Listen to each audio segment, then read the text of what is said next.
travelers, and welcome to another episode of Vertical Stars Podcast 4th season.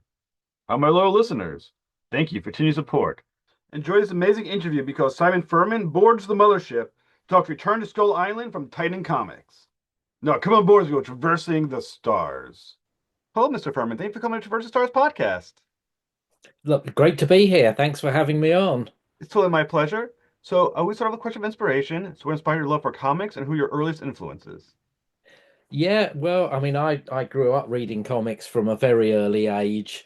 Um, Influences, I suppose, I grew up reading British comics, which were mostly, uncredited and, a couple of pages, 3 pages, 4 pages. But then I kind of discovered Marvel comics through the reprints. So rapidly became a big, Stan Lee, Spider-Man fan, and then, as I grew up, other influence would have been the likes of Alan Moore, whose writing I really admired, just, almost on a technical level. I mean, apart from the fact it was great storytelling too, but I learnt a lot from, sort of reading his work and how he married up image and dialogue and transitions and played around with timelines. And then I suppose my other big influence was Chris Claremont, whose X-Men stuff I read avidly. And I think that was the first experience of how to juggle a big cast for me, how to make sure everybody got some page time, everybody had their own little story running, how to build up a subplot. So, there's lots of other influences, but I'd say those were the three key ones for me. So, growing up with British comic books and now writing American comic books, what is the biggest change in how you approach the story going from British comics to American? I think it was more in the technique. So, when I first started working for Marvel USA, as opposed to Marvel UK, that was a big change because at Marvel UK and before that, I'd worked at IPC, who were a comic publisher here. It was all full script. It was all, page by page, panel by panel, all the dialogue and direction in there. And when I went to work on Transformers for Marvel, which was my first job for them, of course, they worked Marvel plot style, which was kind of like a glorified synopsis, sometimes broken down into clumps of pages with maybe a suggestion or two of dialogue. And then you layered your dialogue in at art stage. So, yeah, that was a big adjustment. But personally, I prefer full script. I like having a level of control about how the page will look, what's on it, but I try not to be too prescriptive and give the artist enough room to work with. And recently, I've been working on some creator owned projects with artists where I've sort of let go of the rails of that and gone back to, well, they're almost like screenplays Hmm. where I'll just describe action, a little bit of action and mostly dialogue, and just hand it over to the artist, be it Jeff Senior or Martin Stiff, just to story tell completely. Now, as he's talking about giving up control, how hard is it for a writer to give up their baby? Yeah, I mean, it's always difficult, but you have to remember with comics, particularly, and I've worked in TV animation and games, that it really is a sort of multi-person product. And, generally something like Transformers is not only not yours, it's goes through several levels of the publisher, the license holder, Hasbro, or other companies I've worked with. So you have to have a certain amount of, you'll do your best, you'll do tell what you think is the best story, but you have to be realistic about other people will have ideas. And I really want an artist or an editor to tell me there's a better way to do something, because the worst sort of comics I see are the ones where there's no oversight on them, and you can kind of see the things that an editor or a good, a collaborative artist would have picked up on. Hmm. So, you're currently the writer for from Skull Island, which is based on the Netflix TV show. And for those listening, not the Monsterverse movie. This is a separate entity that was on Netflix, a TV series, Return to Skull, called Skull Island, for from Titan Comics. So how did you get involved with the series? Well, I was invited to sort of pitch, you know, an outline for the story by Titan Comics, who were the publisher with Legendary. It's a sort of co-product, slightly a co-production. It's a Titan Comics comic, but they're very much working with Legendary on this. So, it was taking, and I was told from the front it will be taking some unused scripts for what would have been season two of Skull Island and adapting those for a comic book series, and I was fine with that. And as it turned out, as we went along, it became more of my input into that. I mean, it still follows the skeletal outline, but changes were made along the way. I mean, as far as Legendary are concerned, this is very much part of the Monsterverse and has to work Oh, within that framework. I think they see Skull Island, the animated show, as part of that overall tapestry. oh, okay. Quite how it fits in, I'm not sure, but Yeah, you 'cause know, that's what I was certainly, wondering about. certainly as far as the monsters, other than we've got a sort of a slightly new big bad Titans size monster in Return to Skull Island, and apart from that, the brief was, if you litter it with the monsters that exist within the existing Monsterverse. So, sort of those sort of skull-headed things from the Skull Island movie, they're in it. And again, my sort of remit of monsters was dominated by checking out the Monsterverse wiki and making sure I was using established characters mostly as the background fodder for the series. Yeah, I thought the Netflix series was separate from the Godzilla King Kong Monsterverse. They're supposed to be the same continuity. Honestly, I'm not entirely 100% on that. I just saw a thing where it sort of said, oh, there's this and there's this and there's this, and Skull Island, the animated show, was one of the elements in a sort of rough timeline, I guess. And also, you may or may not know for the information of this. Does the existence of your series means that there will not be a season two on Netflix of Skull Island? As far as I know, and I don't know this for sure, I don't think so. I think that's why we have the comic, that the show, unfortunately, because it was a great show as well. I really enjoyed it. And I'd also happened to have seen it anyway, but when Titan approached me, so that was great. I could just jump straight in. But yeah, I don't think, having done this comic series, there is likely to be a season two of the animated show. This is it, effectively. It must be nice to be working on a project that you are already a fan of the connected material. And it sounds like you already were, which does that make it feel more special? Does that mean you already kind of have this, you already had this thought process of what the show should be and could be because you already were a fan and what you wanted as a fan to see in a second season? Yeah, absolutely. I was well into all the, I'd seen a lot of the movies. I hadn't seen all of the recent movies, but I'd soon made up for that. And I'm a big fan of the Monarch series as well. Hmm. So yeah, I was fairly well tooled and ready to go for this, which was helpful because I didn't have to go, well, I've got a lot of watching or catching up to do. I was fairly, bar a couple of the more recent Kong ex Godzilla type movies, I hadn't got a lot extra to watch. Hmm. But, I think it's kind of fascinating thing about Kong and Godzilla, especially Kong, is that he really has had a resurgence over the last, was it now, almost 10 years now?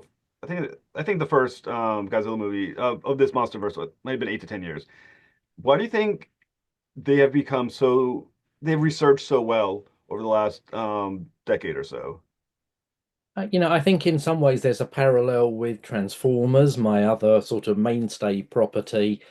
It never actually goes away. I think the fan base is extremely loyal, very passionate, and I don't think it takes much, to get, that wave of interest going again. And I just think, that first Kong Skull Island movie just brought everybody out of their Monsterverse caves. And oh look, we've the audience is not only still there, we've got a new audience as well, which seems to be what Transformers does. It seems to attract, it seems to take its fan base with it, but then change enough to attract new people into it. So I think that the two are quite similar in their longevity and the sheer passion of the fans. I will say my favorite movie of the MonsterVerse is definitely was Skull Island. Even outside all the other continuity of all the other MonsterVerse movies, it was just a damn good movie. I agree completely. So when you're thinking about the world of Return of Skull Island, obviously you have the TV show that led into it, but you also have, I mean, King Kong's been around since the 30s, mid 30s. What other things were you drawing from to help populate the series that you're writing? I think just the rest of the Monsterverse, no, there's I can spoiler alert here. There's no Godzilla in this series. It's very Kong centric, and one of the things, because Kong is to me more iconic than Godzilla even. Again, it has that way back into the 30s and that history behind it. A history that I remember growing up, not the original, but later incarnations of it.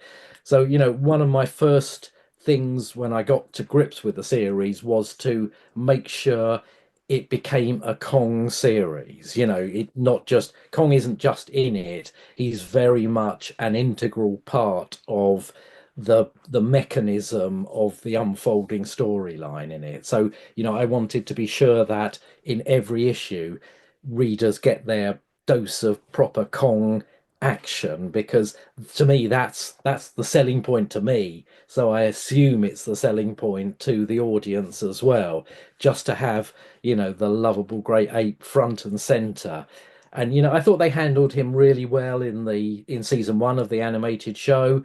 I thought it was a nice take on Kong, and of course I kept that tone and note going into our what is effectively our series two.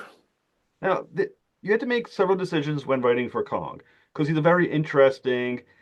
I don't know if you would use the term protagonist because he's not necessarily the main character of because obviously Charlie and whatnot are, but you have to make decisions of what kind of character, is he a hero, anti-hero? Is he, how smart is he for a primate? His type of primate, because obviously people can be too. So how did you determine what boxes to put Kong into to make the series work? Well, firstly, in terms of the story, I wanted to make it about Kong in as much as, with which had already been hinted at in other things. Without Kong in situ, there is a problem. There is a imbalance. There is this idea of the hollow earth and other things of Kong's stature. So, in series one, the show, he fights the Kraken, which we sort of flash back to at the beginning of the comic series. But once the Kraken is gone and Kong is injured, what fills that vacuum? Why is it important that Kong is not only there but fighting fit? So my first thing was to make it clear that he is integral to Skull Island. He is integral to the safety of the world at large. So whatever his status as a hero, if you like, he has a role to play, and he plays that role and he understands that duty. So, even without words, it gives him a sort of stoic character that I could build upon.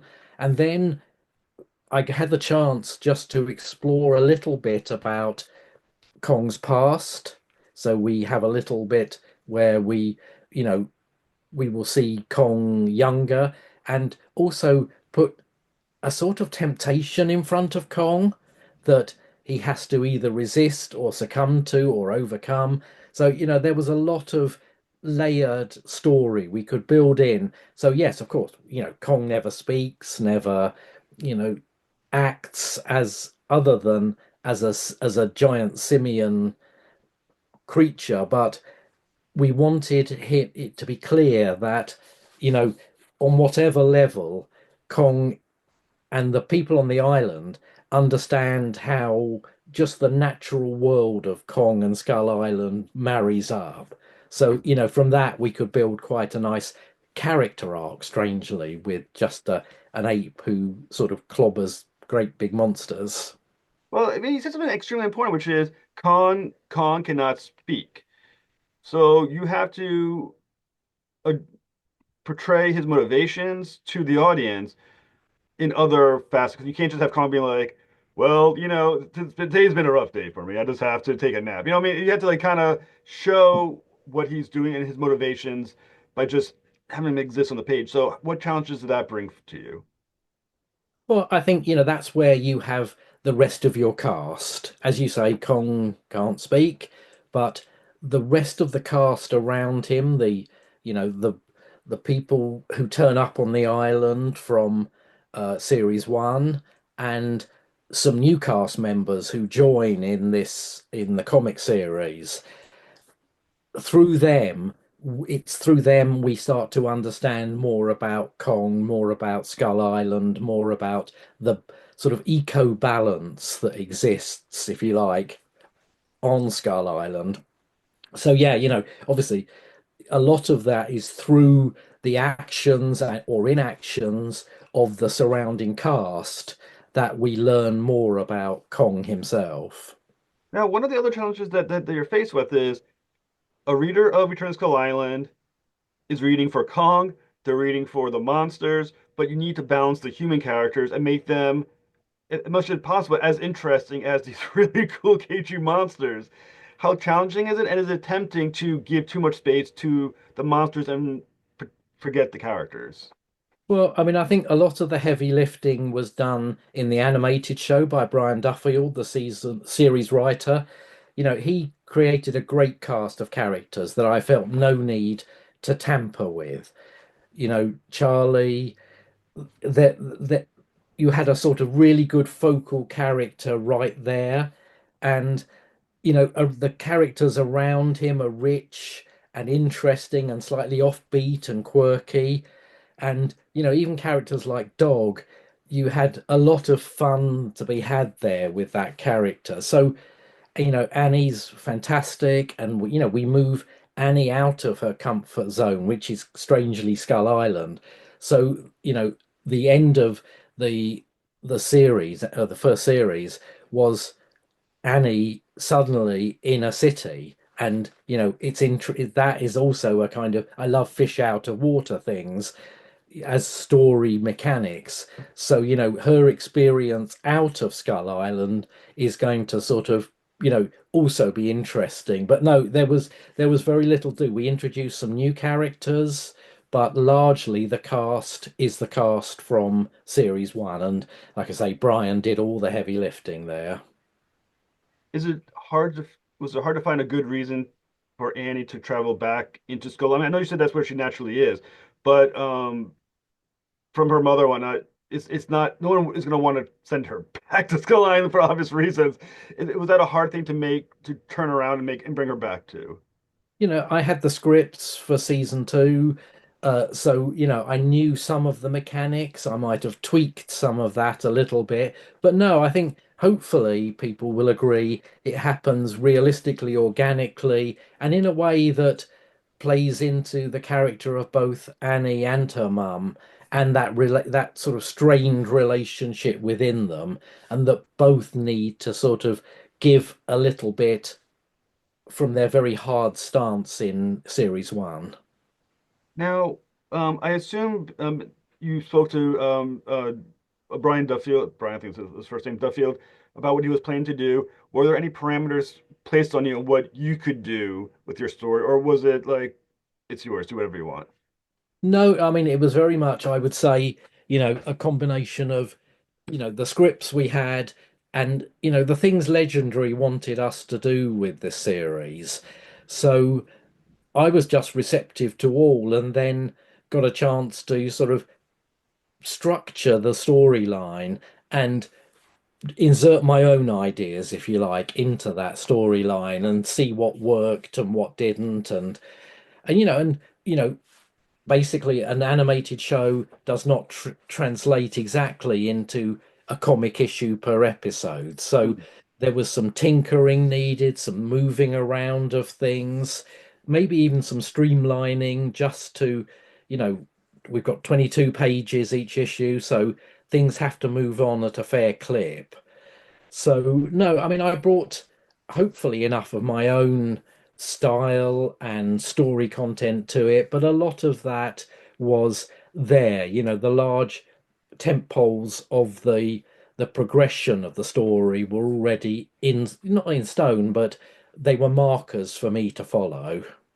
Now, as you said, you're going to go back to the origins of Kong and early days of Skull Island. So, how much of the history are we going to have a chance to explore of not just Skull Island itself, but Kong as a young big ape?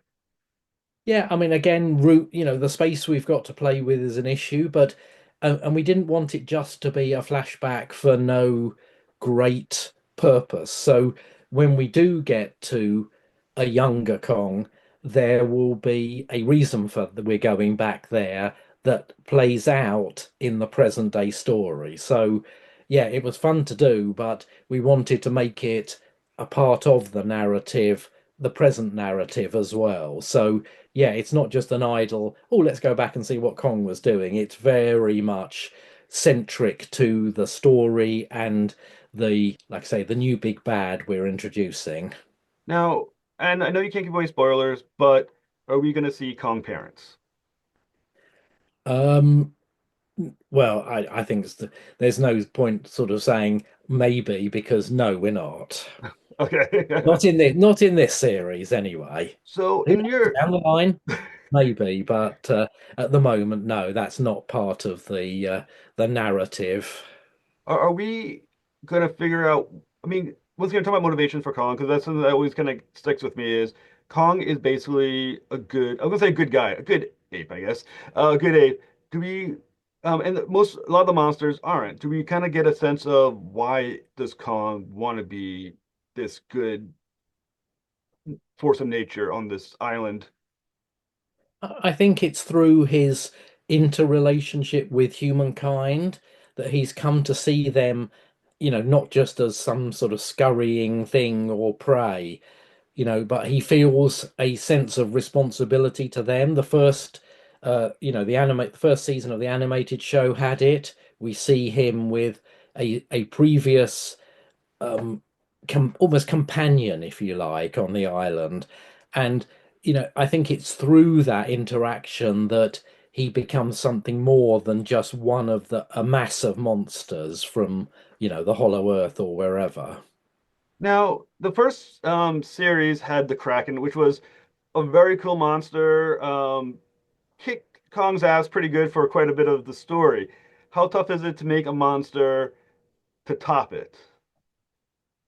Well, I think the trick is not to do another Kraken. It just putting a bigger monster didn't seem, or a different kind of monster didn't seem quite enough. So we wanted a different, and again, I can't spoil or anything here, but we wanted a completely different, almost strata of monster for this story. Something, I stagger to, I'm trying not to sort of give anything away here, but Yeah. just almost a new breed of monster, but something that is as almost as integral to Skull Island as Kong is. So, it really is a clash of two titans who have real strong ties to the island as a whole. So if this once again, be careful. I'll be trying to be my best to be careful of spoilers as well as you. Um, when you're thinking about this other creature that has strong ties to the island, does that suggest that he has also strong history with Kong because they both have existed on this island for time? Well, I can't say that, but I can say, as I did before, we do have a flashback to young Kong, and I think we can therefore draw the conclusion that there's maybe something in the past between these two. Now, the interesting thing about the for the human characters, honestly, one of other than Andy, the other primary, like I said, is Charlie. who kind of felt like he was maturing through the series, becoming more of the leader of the group. What can you tease about how the human characters will develop, other than Annie, because we talked about her already, over the course of the series? Well, one thing that happens in this series is some time passes. We can't have Annie back in, a city and then suddenly magic her back to Skull Island. So some time passes, which gives those who are stranded on the island quite a bit of growing up to do, even though we're not talking years. Things happen at a pace on Skull Island. And so, yeah, we're definitely going to see Charlie go through some changes, some of the other cast as well. There's new cast members, so that will bring out something new in Charlie and the others. But yeah, I think basically you're going to see Charlie, Cap, all of these characters evolve in this next series and kind of grow up a bit as well. Well, like I said, I love the series. I look forward to the comic book. What else can our listeners look forward to in upcoming issues of Return to Skull Island? I would just say, you're going to get a huge hit of Monsterverse action. We've pulled out all the stops, and the art, as you've seen from the previews of issue one, is just delicious. Hmm. And every monster is just sort of so wonderfully rendered. I think you're just going to have a feast for the eyes, and hopefully a rattling good story too. Now, it might be too early to ask this question, but I'm going to ask it anyway. Is there a chance we'll see season three then from you, or your th season three of this storyline? That I don't know. That is all beyond me. So at the moment, I'm just sort of focusing down on this current series. At the moment, yeah, I suppose a lot of it will depend on how well the comic does. So, what's next for you? What's next? Well, I'm working on another series called Astrobots. I continue to work on Transformers, mostly on the games front, but a couple of other things bubbling under. I recently was involved in a big Kickstarter for the collected editions that Skybound are putting out of the old Marvel Transformers material. And I continue to self-publish as well. I published a graphic novel called 5 Points, which is available worldwide on Amazon, and a series called To the Death with Jeff Senior, my old partner on Transformers. So yeah, lots and lots happening still. Well, like I said, anything you want to promote, please come back on the show. You're awesome, sir, and I can't wait to read Return to Skull Island. Actually, when is the first issue out? Do we know?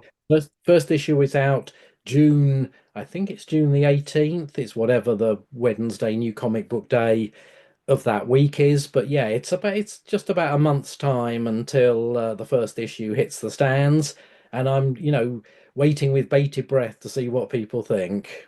Well, I'm sure it's going to be awesome. Like I said, I love the series, and I can't see what wait to see what you do, sir. Thank you so much for coming on the show. Thank you very much, Jeff. Have a very good night. Very good day. Same to you.